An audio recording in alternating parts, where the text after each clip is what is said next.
Welcome back to Elevation Perspective. My name is Mark, and today we are going to preview the second half of the Major League Baseball season.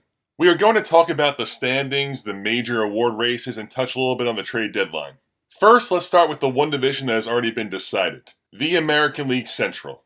The Detroit Tigers, who have been the story of baseball this year, sit at 59-38 and hold an 11.5 game lead over the Twins. This also looks like a division with one buyer and four sellers. The Twins, Royals, and Guardians aren't necessarily out of the wild card race just yet, but they're all below 500. It seems like those three Central teams will be looking to subtract as opposed to add.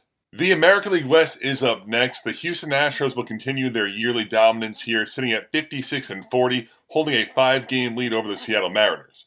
The Astros should be the favorites here, but I wouldn't say it's over just yet. The Mariners do have a pitching staff with Kirby, Wu, Gilbert, and Castillo. They also, of course, have a bad lineup. When you have four high-end starters like that, you can go on a win streak pretty easily. The Astros' biggest move will probably come from getting their best hitter, Yordan Alvarez, back from injury. He still does not have a timetable for his return from the hand problem he's having. The Mariners will look to add additional offense anywhere they can find it to help out Cal Raleigh, Julio Rodriguez, and Randy Arozarena. The Rangers and Angels are both hovering around 500 right now, but they both look like sellers to me. Next up here, the American League East. This is a lot of fun right now. 4 teams are legitimately in this thing. The Blue Jays currently hold a 2-game lead over the Yankees, with Boston and Tampa right behind them. I think we're looking at 4 buyers here, with Baltimore being the lone seller. The Blue Jays first here, they could use another bat, but their big bat may come in the return of Anthony Santander. They could also use a couple of high-leverage relievers like most contenders could. The Yankees have been in a rut lately. They have been tied to Eugenio Suarez. It's safe to say they will add a third baseman from outside the organization. It just depends on who it's going to be. I also see the Yankees adding a reliever or two to this bullpen. Boston's season as a whole has been pretty crazy. They were picked by many to win this division initially. They got off to a really bad start, then started to turn things around, then made the shocking trade of Rafael Devers. And now they're on an active 10-game win streak. The Red Sox recently got Alex Bregman and Masataka Yoshida back from injury, and the number one prospect in baseball, Roman Anthony, has been playing much better lately as well. I think the Red Sox will look to add a starting pitcher to pair with Crochet at the top of the rotation. This looks like a very dangerous team right now to me. The Rays are in fourth. This is kind of a tricky situation because the next few weeks can totally change their plans and directions. We've seen them sell even in a playoff spot before, so I wouldn't be surprised at all to see some of the important veterans to be shopped, even with their playoff aspirations still high. The Orioles are all but certainly sellers. This season is one of the biggest disappointments in all of baseball. I'm going to lead the Red Sox because I chose them at the start of the season here. It's not that same team I thought they were going to be, of course, with their cornerstone player, Rafael Devers, but just to stay consistent here, I will pick the Boston Red Sox to win this division. Over to the National League now. The National League Central has 4 teams sitting above 500 right now. First time this has happened this late in the season in quite some time. With, of course, the Pirates sitting in 5th place with a record of 39-58. The real race here is between the Cubs and the Brewers. The Cubs currently hold a 1-game lead over the Brewers. I think the Cubs will hold on to this slim lead and win this division, but the Brewers can't be counted out. The Cubs will be looking at that starting pitcher market to add another high-end guy at the top with Matthew Boyd and Shoto Imanaga. The Brewers will look to add offense as their pitching seems to be in a pretty good spot right now. The Cardinals are in a very interesting spot. 51-46 in a self-proclaimed rebuild year. With Chaim Bloom set to take over from John Mozeliak at year's end, I can't see any crazy moves being made, but maybe a small move or two to improve this team on the margins. The Reds are 50-47, still very wild card relevant, but bearing a really hot stretch the next few weeks, I think they're probably leaning more towards the selling side with at least their expiring contracts. And just like every July, teams will be calling the Pirates asking who of their best players are available. Next up here, the National League West, and we can basically just call this what it is, the Dodgers division. The Dodgers lead the way at 58-39, holding a 5.5 game lead over the Padres. Dodgers just got Tyler Glasnow back. They're getting Blake Snell back early in the second half. They will add talent to the deadline as well. I feel pretty comfortable calling the National League West over and giving it to the Dodgers. The Padres currently hold the 3rd wild card spot, and the Giants are a half a game behind them. I do expect both the Padres and the Giants to be buyers at this trade deadline. The Padres got Yu Darvish back and will hopefully be getting Michael King back in the not-too-distant future. I see the Padres wanting to get at least one bat and also probably a starting pitcher at the deadline. The Giants are a little bit more complex. They made the big move already to acquire Rafael Devers, but they've been playing pretty poorly over the last few weeks. The Giants have really good pitching, but the offense is just not very moving. The Giants could use a corner infielder, a second baseman, and a first baseman. All three spots have been somewhat of a black hole for them this season. The Diamondbacks have had a really unlucky season, dealing with many injuries to the team, resulting in a 47-50 record. They are one of the more exciting sellers with lots of intriguing pieces available.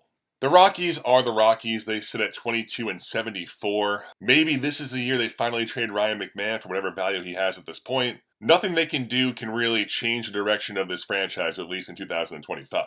Last but not least, the National League East. This is a two-team race, and it's been that way all year long. Currently, the Phillies hold a half-a-game lead over the New York Mets. These two teams are both pretty much locks for the playoffs, but this division lead could flip-flop several more times before it's all said and done. Breaking down these two teams, I think the Phillies have a better rotation, the Mets have a better lineup, and they have similar bullpens, but I'm going to give the Mets the edge here because of Edwin Diaz. Right now, I'm going to pick the Mets to win this division, but I think it will truly be decided on which team has the best trade deadline of the Mets and Phillies. Both teams will be in the market for a bat and a high-leverage reliever. Marlins, Braves, and Nationals will all be sellers. Now, let's talk about the awards. For the MVP in the American League, it's very clearly a two-man race between Aaron Judge and Cal Raleigh. I'm currently in the position that I'm not sure what Cal can do to take this away from Judge. Cal is having a season for the ages. He's going to be a 50-plus home run hitting catcher.